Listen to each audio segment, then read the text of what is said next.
بسم اللہ الرحمن الرحیم۔ کہتے ہیں کہ رزق اور کا مقدر ہوتا ہے اور اولاد مرد کے مقدر کی، مگر اب رزق نہ ہونے کی صورت میں عورت مرد کو چھوڑی اور اولاد نہ ہونے پر مرد عورت کو چھوڑا ہے۔ یہ بات کہاں تک درست ہے اس کا اندازہ مجھے نہیں، مگر ایک چیز پر جس پر میرا یقین صوفی عزت پختہ ہے وہ ہے دعا۔ جی ہاں، اللہ کے ہاں خلوص دل سے مانگی ہوئی دعا انسان کی تقدیر ہی بدل دیتی ہے۔ دعا مومن کا ہتھیار ہے اور دعا ہی سب بگڑے کام سنوار جاتی ہے۔ میرا نام نازش ہے، میری عمر اس وقت 20 سال تھی جب میرے والدین نے میری شادی رضا نامی ایک سرکاری ادارے کے نائب صدر سے کر دی تھی۔ رضا کی عمر اس وقت 20 سال تھی۔ اب میرے والدین کو اس رشتے میں پتہ نہیں کیا خوبی نظر آئی، انہوں نے جھٹ پٹ واجبی سے جہیز کے ساتھ مجھے اپنے گھر سے رخصت کر دیا اور میں بیاہ کر اپنے سسرال آ گئی۔ رخصتی کے وقت میرے والدین نے مجھے نصیحت کی کہ جس گھر میں تم جا رہی ہو وہاں سے تمہارا جنازہ ہی اٹھے۔ میرے سسرال میں ساس سسر، ایک جیٹھ اور جٹھانی اور نند تھی۔ 3 مرلے کا چھوٹا سا گھر تھا جس میں 3 کمرے، باورچی خانہ اور 2 واش روم تھے۔ وہ میرا کمرہ بالائے منزل پر تھا جس کے ساتھ اٹیچ باتھ تھا۔ اوپر والے پورشن میں صرف میرا ہی کمرہ تھا۔ سردیوں میں وہ کمرہ بہترین تھا، مگر گرمیوں میں وہ تندور بن جاتا، چاروں طرف سے دھوپ پڑتی جس سے وہ کمرہ تپ جاتا۔ میری ساس کو بولنے کی بہت عادت تھی، وہ میرے اور جٹھانی کے ہر کام میں کیڑے نکالتی رہتی۔ جٹھانی نے بتایا کہ ان کی عادت ہے بس خاموش رہو اور آگے سے جواب نہ دو۔ رضا صبح سویرے ناشتہ کر کے 7 بجے گھر سے نکل جاتے کیونکہ انہوں نے دفتر ٹائم سے پہلے تمام میز کرسیوں کی صفائی کرتے۔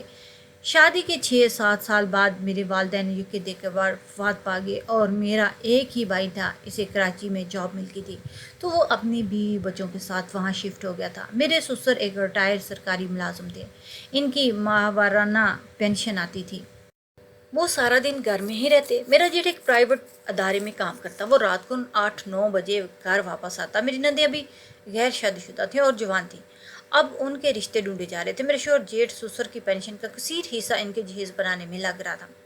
میرے بھی 2 بچے ہو گئے، وہ بھی اسکول جاتے تھے۔ ویسے تو مجھے اس گھر میں کوئی خاص تکلیف نہ تھی، مگر ایک بات جس سے میں بہت پریشان تھی وہ تھی غربت۔ مجھے غربت سے بہت نفرت تھی، مگر یہ غربت میرے گلے پڑی ہوئی تھی، زندگی میں کوئی آسائش نہ تھی۔ میں اس غربت سے چھٹکارا پانا چاہتی تھی، مگر میں کچھ نہیں کر سکتی تھی، میرے پاس کوئی ذریعہ نہیں تھا۔ میں شادی کو 2 سال ہو گئے، میں نے بچوں کی مزید پیدائش روکنے کے لیے خاندانی منصوبہ بندی کے ہسپتال سے آپریشن بھی کروا لیا۔ اب اس فکر سے میں آزاد تھی۔ انہی دنوں میں میری نند کا رشتہ مل گیا اور 4 مہینے بعد اس کی شادی تھی تو ہم سب گھر والے شادی کی تیاریوں میں مصروف ہو گئے۔ میرے شوہر نے شادی کے لیے اپنے دفتر سے 2 لاکھ روپے قرض لے لیا۔ اب ظاہر ہے وہ قرضے کی قسطیں ان کی تنخواہ سے تو کٹنی تھی، دوسرے لفظوں میں مزید تنگی اور پریشانی کا وقت آ رہا تھا۔ 4 ماہ بعد میری نند کی شادی ہو گئی اور بیاہ کر اپنے سسرال چلے گی۔ اس کی شادی میں میرا بھائی شریک ہونے کے لیے کراچی سے آیا اور 3-4 دن رہا۔ واپس جاتے جاتے وہ مجھے ایک ٹچ موبائل دے گیا۔ اس کے بعد بچے اسکول چلے جاتے اور ہم درانی جٹھانی گھر کا سارا کام مکمل کر لیتی۔ دوپہر کا کھانا میری جٹھانی بناتی اور رات کا کھانا میں بناتی۔ بچے دوپہر 1 بجے اسکول سے واپس جاتے، میرے پاس یہی 4 گھنٹے کا وقت ہوتا تو میں اپنے کمرے میں چلی جاتی۔ میں نے وقت گزاری کے لیے اپنے اصل نام سے ایک فیس بک آئی ڈی بنا لی۔ جو کہ میں لڑکی تھی تو بہت سارے خواتین حضرات کی فرینڈ لسٹ آنے لگی جس میں زیادہ تعداد لڑکوں اور مردوں کی تھی۔ ان میں سے میں نے ایک بندے جس کا نام اکرم تھا، اس کی فرینڈ ریکویسٹ ایکسیپٹ کر لی اور وہ بہت اچھی پوسٹیں لگاتا جس پر بہت لائک اور کمنٹس آتے تھے۔ میں بھی ان کی پوسٹ کو پسند کرتی اور ان پر کمنٹس بھی کرتی۔ وہ میرے ہر کمنٹس کا انتہائی شائستگی انداز سے جواب دیتا۔ اکرم نے اپنی عمر 35 سال بتائی اور وہ سنگل کا ہی اسٹیٹس لگایا کرتا۔ رفتہ رفتہ ہماری ان باکس میں باتیں ہونے لگی اور پھر بڑھتے بڑھتے ٹیلی فون پر آ گئی۔ پھر میں نے واٹس ایپ بنایا اور اپنا نمبر اسے دے دیا۔ اب ہماری روزانہ گھنٹوں بات ہوتی۔ واٹس ایپ پر ہم اپنی تصویروں کا تبادلہ کرتے۔ وہ بھی مجھے بہت عزت دیتا اور میری ہر بات بڑے غور سے سنتا۔ میں نے اسے اپنے سارے حالات بتا دی۔ وہ ہر مہینے 200-300 روپے کا موبائل بیلنس بھی بھیج دیتا۔ میری برتھ ڈے پر اس نے بہترین سوٹ اور ہینڈ بیگ مجھے TCS کیا۔ بیچنے والے کے نام میں سے اس نے اپنے بجائے کسی لڑکی کا نام لکھا۔ میرے ساس اور جٹھانی نے پوچھا یہ کون ہے، تو میں نے بتایا کہ میرے اسکول کے زمانے کی بہت ہی اچھی سہیلی ہے اور اس کی شادی دوسرے شہر میں ہوئی ہے تو اسی نے مجھے برتھ ڈے گفٹ بھیجا ہے۔ دونوں چیزیں بہترین۔ شادی کو 9 سال ہو گئے،